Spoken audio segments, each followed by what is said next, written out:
claim Social Security at 62, you're going to get 70% of your full retirement benefit. If you wait till 67, as long as you were born after the year 1960, you'll get 100% of your full retirement benefit. And if you wait till 70, you'll get 124% of your full retirement benefit. And you can see the differences here. $38.50 if they take it 62. At 67, their Social Security would be $3,000 and $2,500 for a total of $5,500 monthly in Social Security if they were to wait until 67. And at 70, their individual Social Securities would be $3,720 and $3,100 for a total of $6,820 in Social Security monthly. So you can see the difference between $38.50 at 62, $5,500 at 67, and $6,820 at 70. But in their case, does it make sense to take Social Security early? And let me talk to you about why it might make sense for them. Well, first, many people take Social Security early for three specific reasons. The first reason is they can't work anymore. They're either disabled, they can't find a job, or they just are tired of working.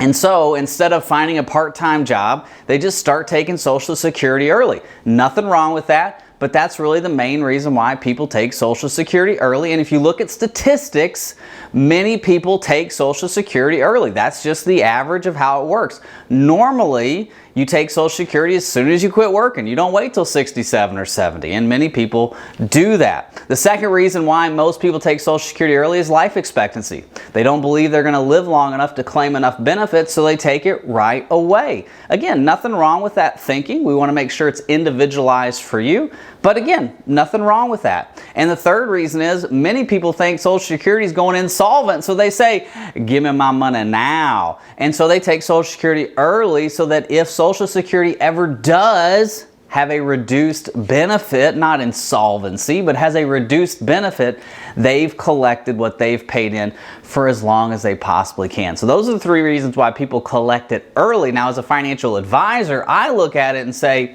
let's think about it from a tax standpoint. Let's think about it from a financial planning standpoint. Does it make sense for this individual or this family actually to take Social Security early? Let's look at it from a tax standpoint first. So I've got four ages on the board here. I've got age 62, age 67, age 70, and age 73. This is your first time. Age 62 is when you can first start to claim Social Security. So this is our starting date for when we can claim Social Security. 67 is our full retirement age, so that's our full retirement benefit age. And 70 is when we get we've extended our credits and we get that 124% benefit. And age 73 is when RMDs start. Now, they are going to be extended after the year 2033 to age 75. But for this video, we're just going to say 73 is when RMDs are going to start. That's your required minimum distribution. A required minimum distribution is a rule the IRS says if you have IRAs, 401ks, 403bs, TSPs, anything that is tax deferred, simple IRAs, SEP IRAs, that you must start taking out a percentage of that at age 73 and do it every year thereafter until your demise. You must take out that percentage. That percentage goes up. You pay taxes on that money. And so what we're looking at here is, when does it make the most sense to claim Social Security? What's that going to do to our taxes? And how can we keep our taxes low longer? Because eventually this day is going to hit here. So what can we do to help eliminate the taxes within our RMDs, but also claim Social Security at the appropriate age? Now, let's talk about how Social Security is taxed for a minute. So Social Security is taxed by a formula called provisional income. It's basically your retirement income plus interest plus half of your Social Security benefits. That equals your provisional income. That's how you're taxed on Social Security. So it looks like this. So provisional income is any kind of distributions from your IRA. So let's just say IRAs, 401ks, anything that's ordinary income plus interest plus 50% of your Social Security benefit plus any tax-free interest like municipal bonds, and that will equal how your Social Security is taxed, your provisional income. So let's do the formula for this couple first. at $38.50. Now, we've got to find out what are their expenses. So, $38.50 times 12 equals, what does that equal? $46,200. So at 62, they're going to get $46,200 from Social Security. Let's assume that their expenses are $50,000. The average person in retirement, the average family in retirement has $55,000 in expenses. We'll go to 50 just to say, let's cut off $5,000. So they need $50,000 minus $46,200 to live off, plus Social Security. So they need about what, $3,800 a year extra on top of their Social Security. Now, they can either do one of two things. They can take Social Security at 62, get $46,000, take $4,000 out of their IRA, and do that with inflation. Or they can delay their Social Security to another age, take $50,000 plus taxes on top of that, right? If you need $50,000 out of your IRA, you're going to have to take out $5,500 or $5,700 because of state and federal taxes. And so what's going to make the most sense? Delay Social Security, get a bigger benefit there, pay some taxes up front to lower the RMDs? Or take Social Security early, delay this, have a bigger RMD? Those are the big questions. I know that you're thinking about this because this is what keeps me up at night. This is what I think about all the time. So for them, we decided to take Social Security early. And I'll show you why. Because both decisions aren't wrong.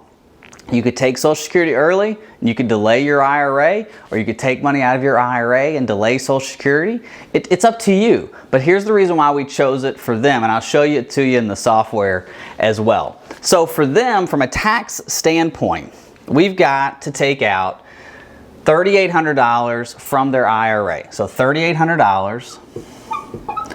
That's on top of Social Security, right? So they need $3,800 out of their IRA plus Social Security for their living expenses. And you might be saying, Drew, why aren't you taking taxes out of that? I'm going to show you why I'm not taking taxes out of that, because they ain't going to have any taxes on it. Plus that $46,200 or $46,200, that gives us our $50K that we need to live off of. Okay, so let me show you what the taxes look like. So we need to do the provisional income calculator first. So we take our IRA income, which is $3,800. We add that to half of our Social Security benefit. So their Social Security benefit is $46,200. All we're going to do is divide that by 2, which is $23,100. Okay? That's going to give us our provisional income.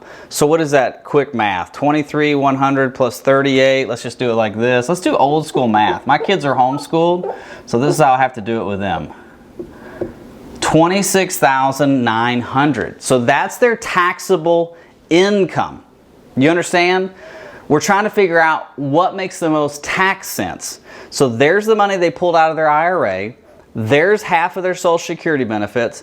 So there's the income that goes on their tax return. Okay? Now, they're married filing jointly. The current tax code has a standard deduction of $27,700.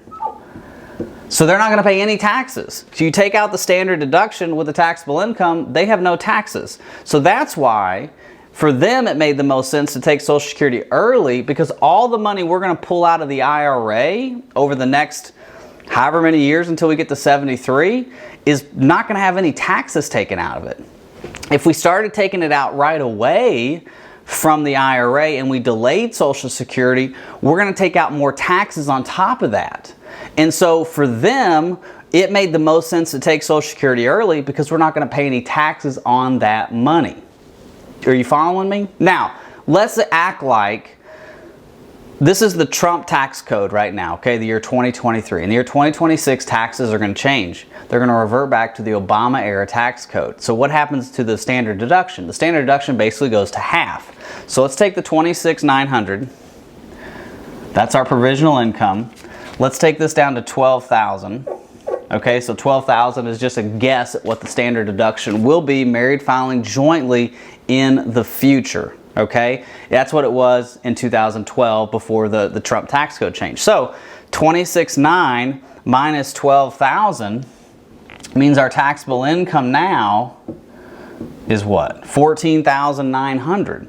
So we're still going to be in a very, very low tax bracket. If we throw that into the 10% tax bracket, it's $1,400. And that's not including any credits or anything else going on our tax return, which is probably going to take this to zero. So even with taxes going up and a new tax bracket, for them, it makes the most sense to take Social Security early.